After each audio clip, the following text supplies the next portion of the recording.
Margot stood alone.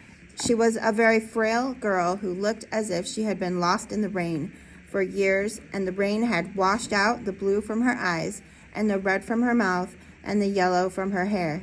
She was an old photograph, dusted from an album, whitened away, and if she spoke at all, her voice would be a ghost.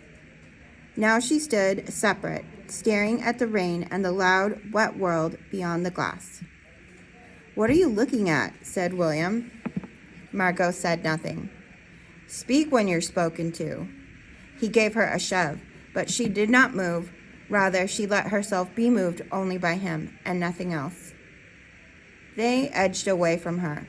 They would not look at her. She felt them go away. And this was because she would play no games with them in the echoing tunnels of the underground city. If they tagged her and ran, she stood blinking after them and did not follow. When the class sang songs about happiness and life and games, her lips barely moved.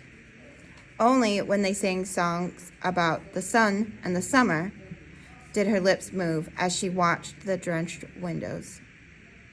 And then, of course, the biggest crime of all was that she had come here only 5 years ago from Earth, and she remembered the sun and the way the sun was and the sky was when she was 4 in Ohio.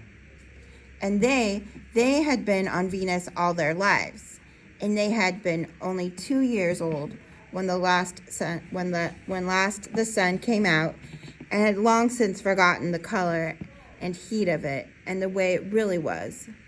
But Margot remembered.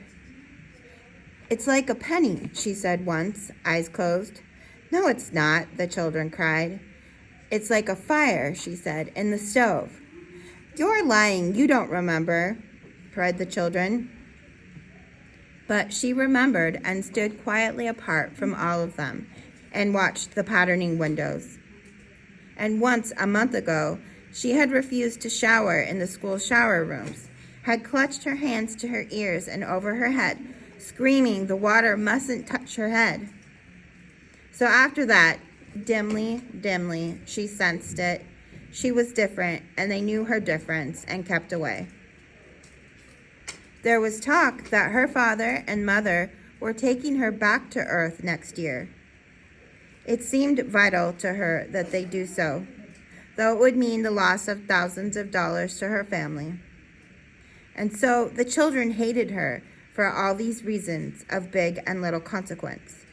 They hated her pale snow face, her waiting silence,